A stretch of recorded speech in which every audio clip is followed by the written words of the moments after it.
Hello guys, today we will be discussing and presentation how to solve the optimization problem in support vector machine. Based on chapter 4 of the book Support Vector Machine, Susanly by Alexander Kowalczyk. Let me start by introducing ourselves. My name is Asidela Saptini and I will be covering the initial slide including the introduction and the basic theory of SVM. My friend Agrinda Aulia Lubis and Laura Gusti Ayunda will continue with the detailed explanation and practical implementation. Okay guys, next.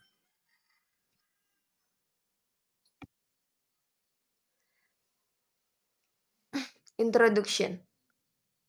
To begin, support vector machine or SVM are a popular and powerful machine learning algorithm used for classification and regression tasks.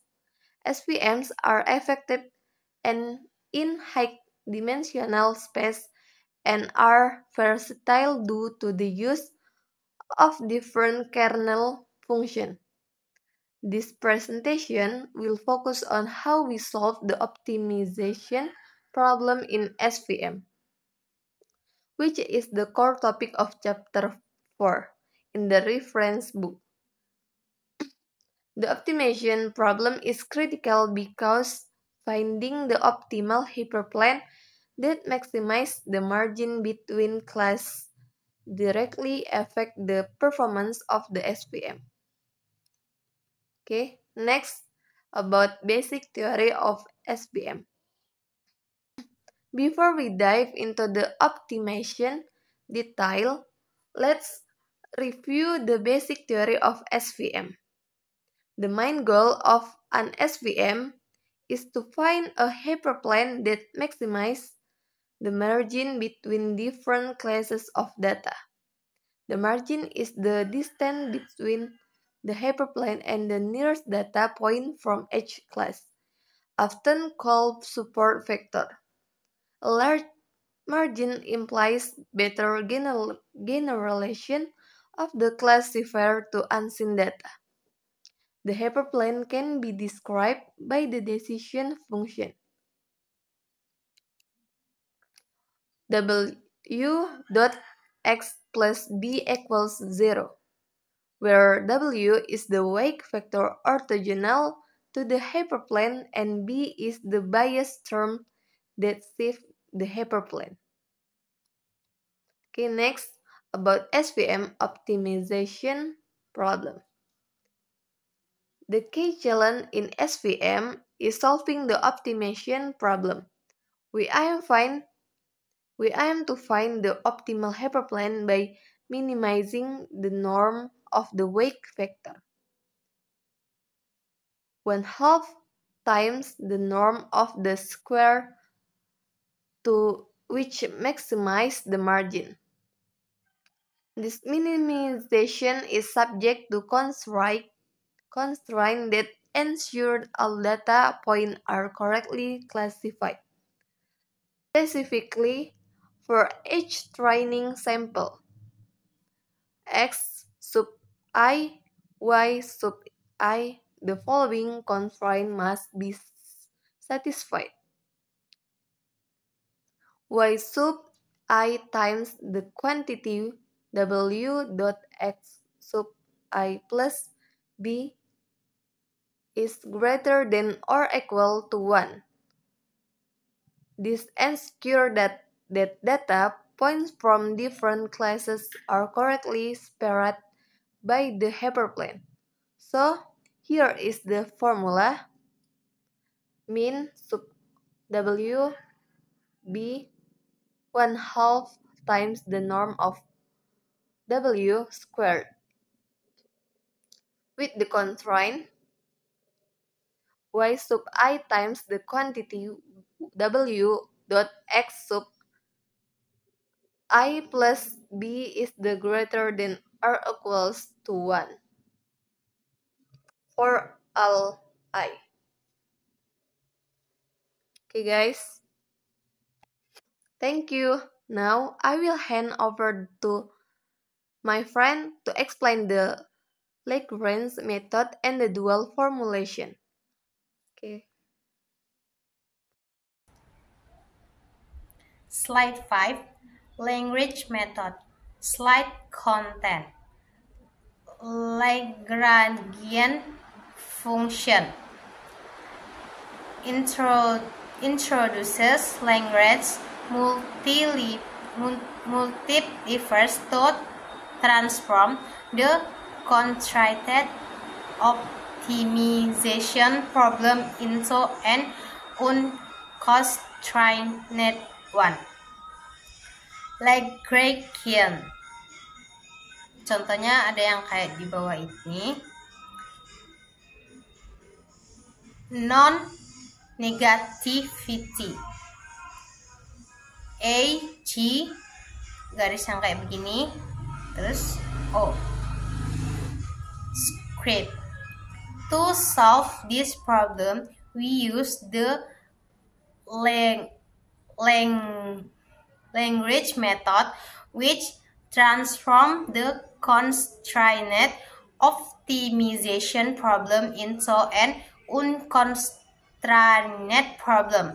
This is done by introducing Lagrange multipliers A, E, strip alpha, E, A, E, 1 for each constraints, which allow us to incorporate the constraints into the objective function. The resulting Lagrangian function for SVM is. Contohnya kayak di bawahnya guys. Where IE garis kayak gini 0 are the Lagrange multipliers. The multipliers A, E must be non-negative. E, A, I, E garis kayak gitu 0. This transformation simplifies the problem and sets the straightforward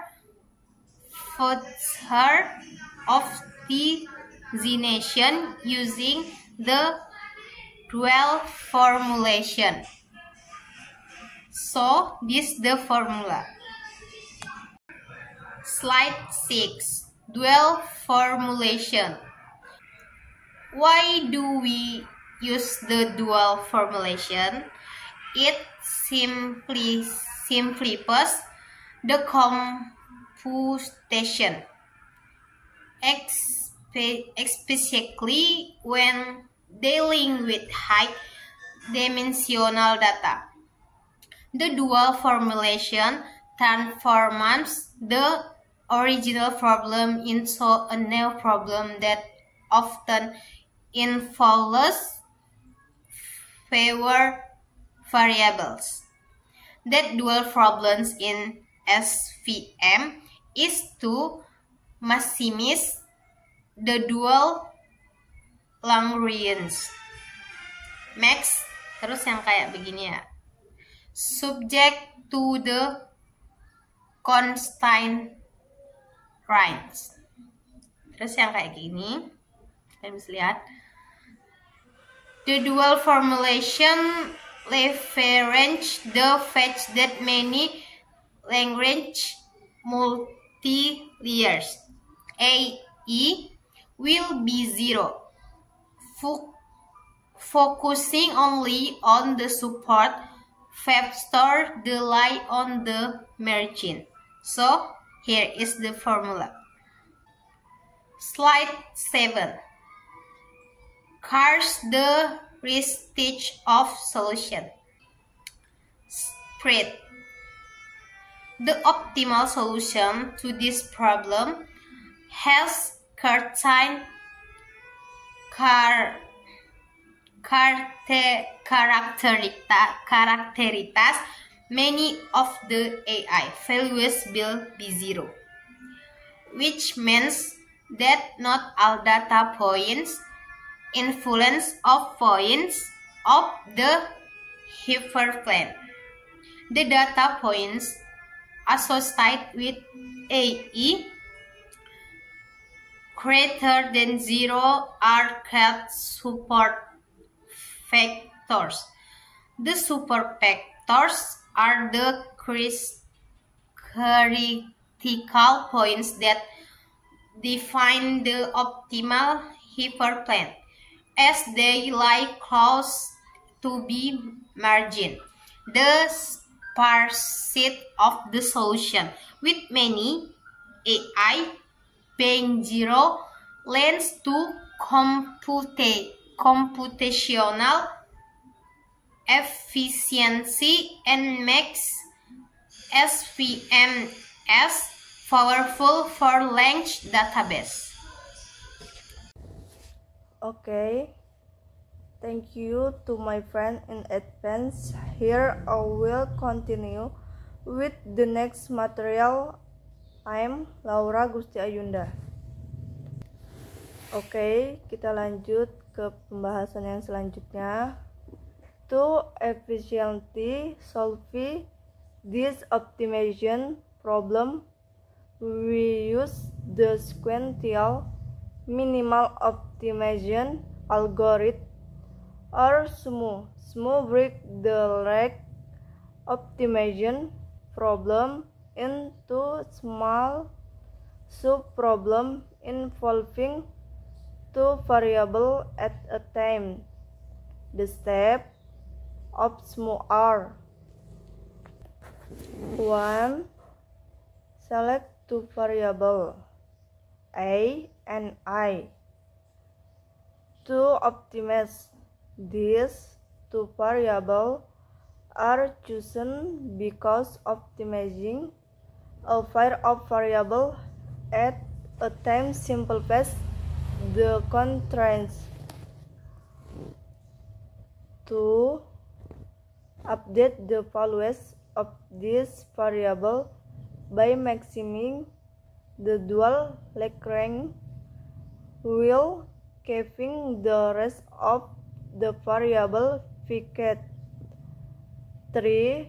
Repeat this process until convergence EA until there are no significant changes in the values of the Lagrange multipliers.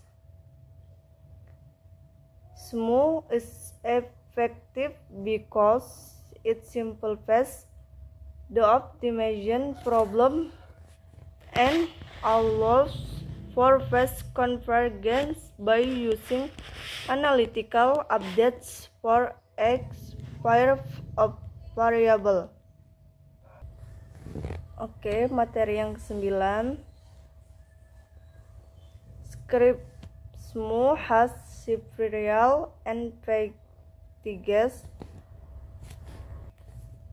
One of the main advantages is fast convergence because it uses analytical updates for pairs of variables, which simplifies the optimization process.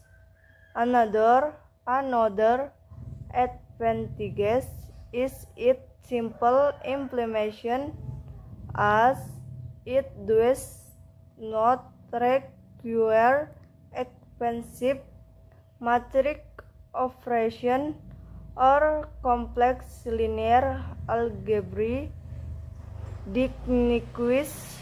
However, SMO also has limited.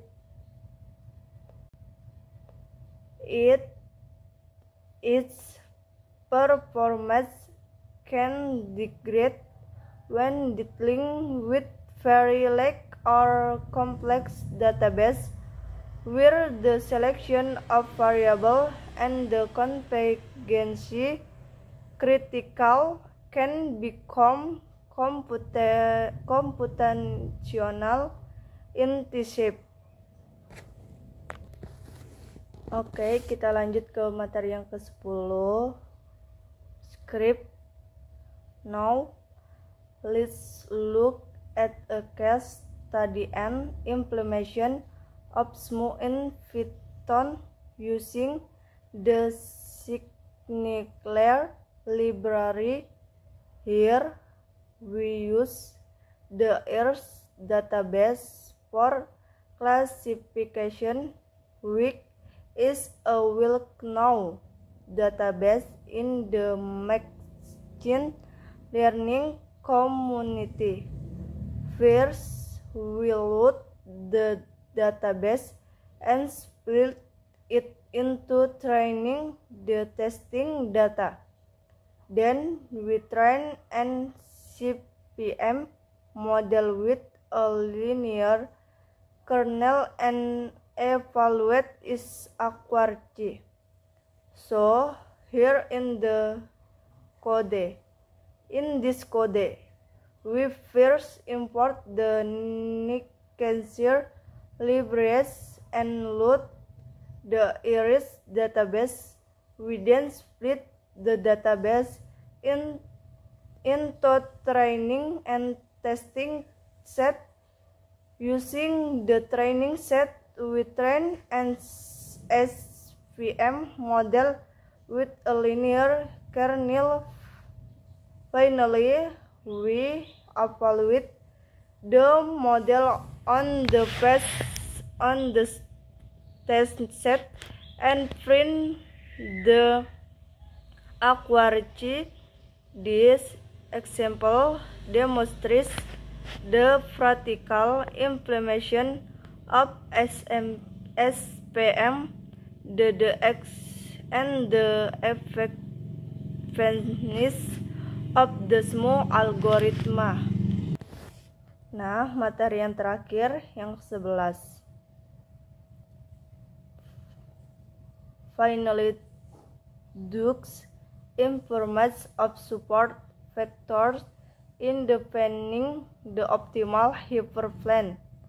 Practical implementation using Skitlayer. Script. In consolation, today's presentation covered the key aspect of solving the optimization problem in support vector machine. We reviewed the theory behind SVM and the improvements of finding the optimal hyperplane. We discussed how the Lagrange method transforms the constraint optimization problem into an unconstrained one, leading to the dual formalization. The SMO algorithm was introduced as an efficient method for solving the dual problem, and we had that its advantage and limitation. Support vectors play a crucial role in defining the optimal hyperplane and thus in the promise of the SVM. The practical implementation using the Skitlayer library demonstrates how these concepts are applied in real with cancer. Thank you for your attention. Are there any questions or points for discussion?